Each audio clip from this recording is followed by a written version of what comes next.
واللہ یعصمک من الناس ان اللہ لا یہدی القوم الکافرین۔ صدق اللہ مولانا العظیم۔ ان اللہ وملائکتہ یصلون علی النبی یا ایہا الذین آمنوا صلوا علیہ وسلموا تسلیما۔ اللہم صلی علی سیدنا و مولانا محمد وعلی آل سیدنا و مولانا محمد واصحاب سیدنا و مولانا محمد وبارک وسلم علیہ۔ الصلاۃ والسلام علیک یا سیدی یا رسول اللہ وعلی آلک و اصحابک یا سیدی یا حبیب اللہ۔ الصلاۃ والسلام علیک یا سیدی یا شفیع المذنبین وعلی آلک و اصحابک یا سیدی یا رحمۃ للعالمین۔ اللہ جل مجدہ الکریم اپنے محبوب کریم صلی اللہ علیہ وآلہ وسلم کے توسل اور تصدق سے میری اور آپ سب کی حفاظت فرمائے۔ ہم سب کو اپنے حبیب پاک محمد مصطفیٰ صلی اللہ علیہ وآلہ وسلم کی غلامی، محبت، اطاعت اور اتباع میں زندہ رکھے، اسی پر موت نصیب کرے، زندگی بھر بے ادبی اور گستاخی سے محفوظ رکھے۔ سورۃ المائدہ کی آیت نمبر 67 میں نے عنوان کے طور پر تلاوت کی ہے، جس میں رب ذوالجلال والاکرام نے اپنے محبوب صلی اللہ علیہ وآلہ وسلم کو خطاب کرتے ہوئے ارشاد فرمایا ہے، یا ایہا الرسول بلغ ما انزل الیک من ربک۔ اے میرے پیارے رسول محمد مصطفیٰ صلی اللہ علیہ وآلہ وسلم، بلغ پہنچا دیجئے، تبلیغ کیجئے، ما انزل الیک من ربک، جو اتارا گیا ہے محبوب آپ کی طرف، آپ کے رب کی طرف سے، جو آپ کے رب کی طرف سے آپ کی طرف اتارا گیا ہے اس کو پہنچا دیجئے۔ وَإِن لَّمْ تَفْعَلْ، اور اے حبیب اگر آپ نے ایسا نہ کیا، یعنی اگر جو کچھ ہم نے آپ کی طرف اتارا ہے اس کو آپ نے نہ پہنچایا، تو فما بلغت رسالتہ، تو آپ کو میں نے بطور رسول بنا کے جس منصب پر فائز کیا ہے، حبیب آپ نے پھر اس پیغام کو کما حقہ پہنچایا نہیں۔ آپ کی ڈیوٹی اور ذمہ داری میں شامل ہے میری طرف سے کہ جو بھی میں آپ کی طرف نازل کر رہا ہوں اس کو پہنچا دیجئے۔ اب رہی اگلی بات، اس میں مطلقاً فرمایا ہے اللہ نے، یہ نہیں فرمایا کہ آپ صرف اہل مدینہ کو پہنچا دیجئے، یا یہ بھی نہیں کہا کہ اہل مکہ کو پہنچا دیجئے، یا کسی قوم کا نام نہیں لیا، کسی قبیلے اور کسی علاقے کے مخصوص لوگوں کی طرف اشارہ نہیں کیا، مطلقاً رکھا ہے۔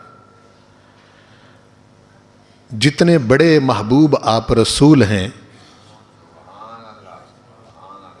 اور جہاں جہاں تک آپ کی رسالت کا دائرہ ہے، اے محبوب میرا پیغام آپ نے وہاں تک پہنچانا ہے.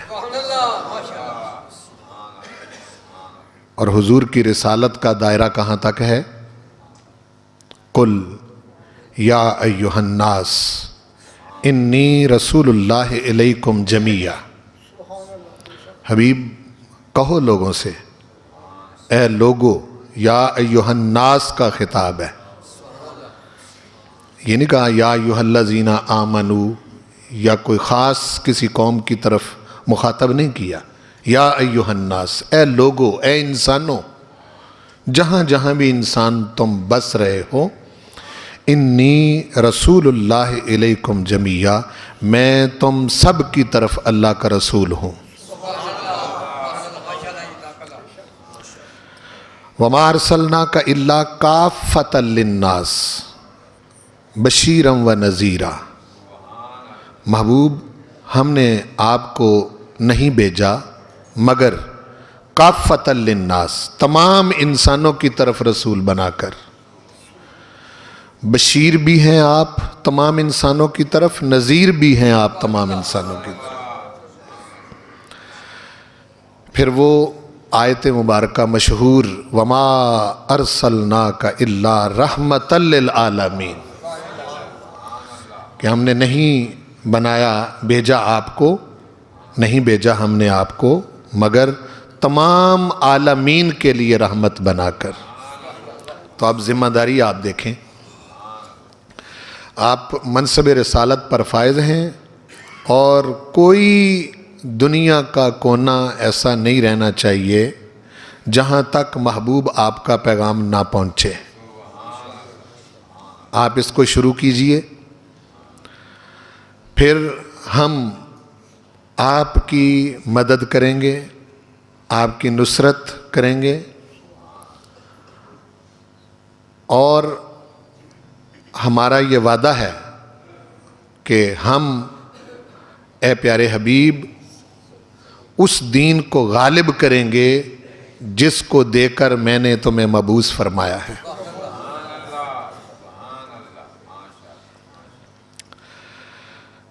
باقی یہ آسان کام نہیں ہے. تبلیغ پہنچا دینا، اللہ کا پیغام پہنچا دینا سب تک، یہ آسان کام نہیں، اس میں مشکلات ہیں. جیسا کہ حضور علیہ السلام کو مشکلات کا سامنا کرنا پڑا، آپ کے ساتھیوں کو کتنی مشکلات کا سامنا کرنا پڑا، اصحاب کو.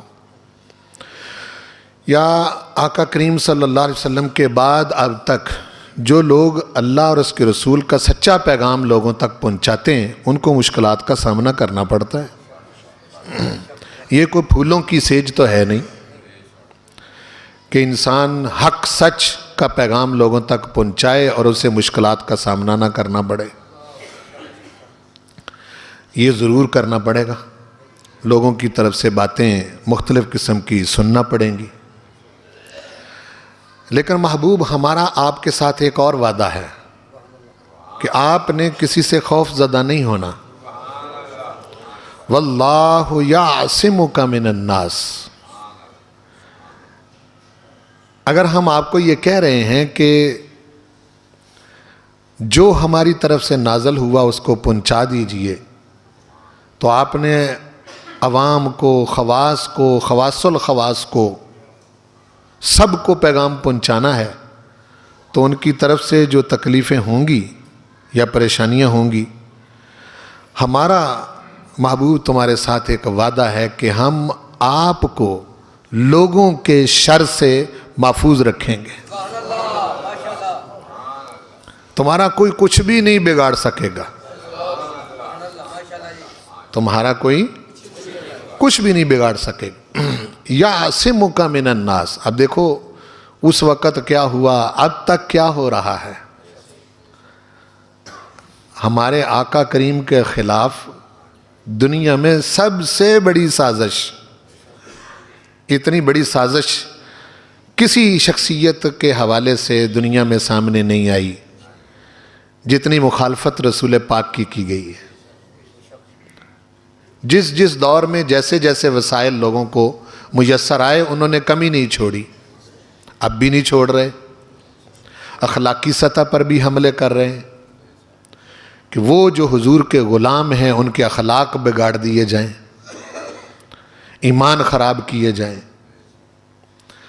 اپنی تہذیب و تمدن کو لوگوں کے اندر رواج دے کر رسول پاک صلی اللہ علیہ وسلم کی تہذیب کو دھندلا کر دیا جائے۔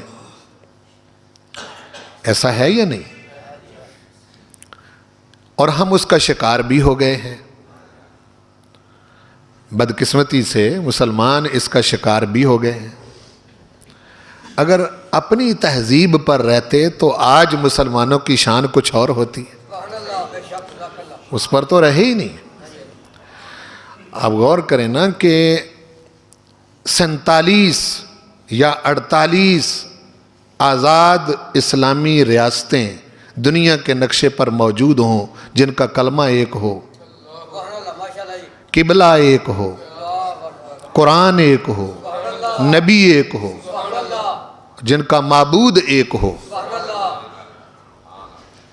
اور وہ 47 اور 48 ممالک آپس میں ایک دوسرے کے خلاف ہوں، متحد نہ ہوں، تو پھر یہ مار تو پڑنی ہے جو پڑ رہی ہے۔ اگر متحد ہوتے تو پھر یہ صورتحال نہ ہوتی۔ غیروں کے ہاتھوں میں کھلونے بنے ہوئے ہیں، کوئی کسی ملک کو پکڑتا ہے اس کو اپنے مقصد کے لیے استعمال کر لیتا ہے، کوئی کسی ملک کو پکڑتا ہے اس کو اپنے مقصد کے لیے استعمال کر دیتا ہے۔ ایک کمیونٹی کے اندر 48 بھائی ہوں اور اکٹھے ہوں، ہاں جی، ان کی طرف تو کوئی آنکھ اٹھا کے دیکھ بھی نہیں سکتا، لیکن وہ اس پرپز اور اس مقصد پر رہے ہی نہیں جو مقصد ہمارے آقا کریم لے کر آئے تھے۔ تو فرمایا حبیب پیارے تم نے پہنچانا ہے پیغام، اور آپ نے اس کا حق ادا کر دیا۔ یار منظر میں آپ کے سامنے لگا ہوں پیش کرنے کہ رسول پاک صلی اللہ علیہ وسلم چٹائی پر بیٹھے ہوئے، مسجد کی چٹائی پر بیٹھے ہوئے، ارد گرد اصحاب بیٹھے ہوئے، اور مسجد سے آپ اس وقت کی سپر پاوروں کو 7 ہجری میں جس وقت صلح حدیبیہ کر کے آپ واپس آتے ہیں تو معاہدہ ہو گیا مکے والوں سے۔ اس وقت اس سے پہلے بدر کی لڑائی ہو چکی ہے، احد کی جنگ بھی ہو چکی ہے، ہاں جی، خندق کی جنگ بھی لڑی جا چکی ہے۔ مکے والوں نے بھی اسی میں عافیت سمجھی کہ اب مزید اپنی طاقت کو ضائع نہ کریں، حدیبیہ کے مقام پر صلح کر لی، اور صلح بھی بڑی شرائط کے ساتھ کی۔ حضور کریم صلی اللہ علیہ وسلم نے جب صلح کر کے حضور واپس پلٹے تو اس موقع پر سورہ فتح نازل ہوئی۔ محبوب یہ جو تم نے مکے والوں سے معاہدہ کر لیا ہے صلح کا، انا فتحنا لک فتحا مبینا، ہم نے آپ کو اس معاہدے کے ساتھ ہی واضح اور کھلی فتح عطا کر دی ہے، اس کو فتح قرار دیا، فتح کہا گیا۔ اس کا فائدہ یہ ہوا کہ اب جنگ بندی ہو گئی، موقع مل گیا، اور حضور کریم صلی اللہ علیہ وسلم نے اپنے اصحاب کو تیار کیا مختلف ملکوں کے بادشاہوں کی طرف پیغام پہنچانے کے لیے۔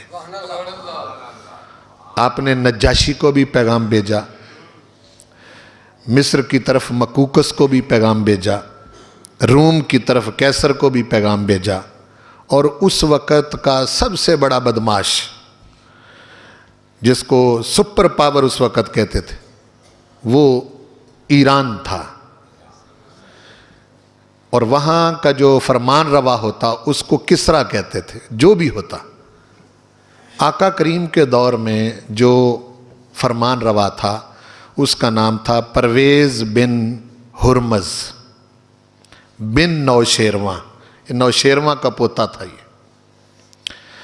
جس وقت حضور کریم صلی اللہ علیہ وسلم ہجرت کر کے مدینہ شریف میں تشریف فرما ہے، ساتواں سال جا رہا ہے ہجرت کا۔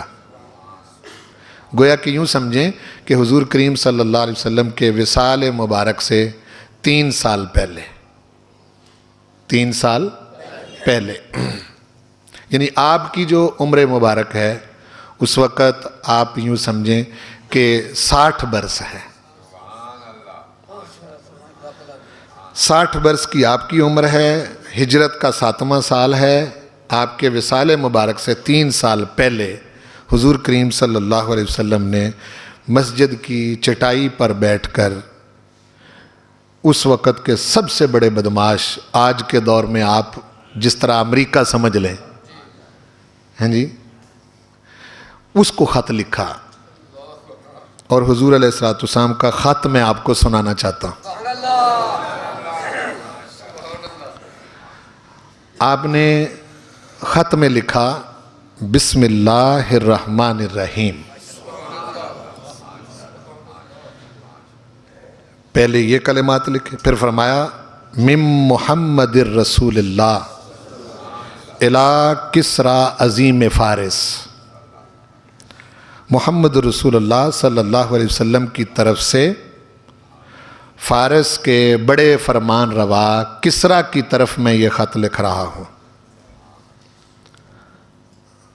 اور چونکہ وہ مجوسی تھا، آتش پرست تھا، روم کا جو فرمان روا تھا اس کو کیسر کہتے تھے، وہ عیسائی تھے، اور مدینہ شریف کے ارد گرد قریب ریاست جو ان کے زیر اثر تھی وہ رومیوں کے زیر تسلط شام تھا اور ایرانیوں کے زیر تسلط یمن تھا۔ یمن کا حکمران اس وقت بازان نامی ایک بادشاہ تھا۔ تو رسول پاک صلی اللہ علیہ وسلم نے اس وقت کے سب سے بڑے حکمران، یعنی اس سے بڑی سلطنت کسی کی نہیں تھی، اور اس کا سکہ چلتا تھا، جب یہ کسی کو دھمکی دیتا تو لوگ سمجھتے بس اس کی ہر گئی ہے، یعنی اتنا بڑا آدمی اور مغرور تھا۔ اس کی مغروری کے اثرات میں ابھی آپ کو بتاتا ہوں۔ آپ نے لکھا من محمد الرسول اللہ الی کسریٰ عظیم فارس، پھر آپ نے سلام علی من اتبع الہدی، من اتبع الہدی، سلام ہے اس پر جو ہدایت کی پیروی کرے۔ کیا فرمایا؟ سلام ہے اس پر جو ہدایت کی پیروی کرے، وآمن باللہ، جو اللہ پر ایمان لائے اس پر سلام ہے، ورسولہ، اور اس کے رسول پر ایمان لائے اس پر سلام ہے، وشہد اللہ الہ الا اللہ وحدہ لا شریک لہ، اور گواہی دے کہ اللہ کے سوا کوئی معبود نہیں اور اس کا کوئی شریک نہیں، وَأَنَّ مُحَمَّدًا عَبْدُهُ وَرَسُولُهُ، اور یہ گواہی دے کہ محمد صلی اللہ علیہ وسلم اس کے بندے اور اس کے رسول ہیں، جو ان باتوں کا اقرار کرے میری طرف سے اس پر سلام ہے۔ یعنی اس کو یوں نہیں مخاطب کیا کہ تم پر سلام ہو، بلکہ ساتھ ساتھ وہ باتیں ذکر کر دیں کہ کس پر سلام ہے میرا۔ اس کے بعد حضور علیہ السلام نے اس کو مخاطب کیا، کسریٰ فارس کو، پرویز کو، وَأَدْعُوكَ بِدَاعِيَةِ اللَّهِ عَزَّ وَجَلَّ، میں تجھے اللہ وحدہ لا شریک پر ایمان لانے کی دعوت دیتا ہوں، کہ تم اللہ وحدہ لا شریک پر ایمان لاؤ۔ فَإِنِّي أَنَا رَسُولُ اللَّهِ صلی اللہ علیہ وسلم، یہ سن لو کہ میں اللہ کا رسول ہوں، میں اللہ کا رسول ہوں، اور کس طرف رسول ہوں، کن کے لیے رسول ہوں؟ الی الناس کافۃ، ساری انسانیت کی طرف رسول ہوں۔ لِأُنذِرَ مَنْ كَانَ حَيًّا، تاکہ میں ڈراؤں ہر اس شخص کو جو اس دنیا میں زندہ ہے، ہر اس شخص کو۔ وَيَحِقَّ الْكَافِرِينَ، اور کافروں پر یہ بات ثابت کر دوں کہ اصل دین صرف دین اسلام ہے۔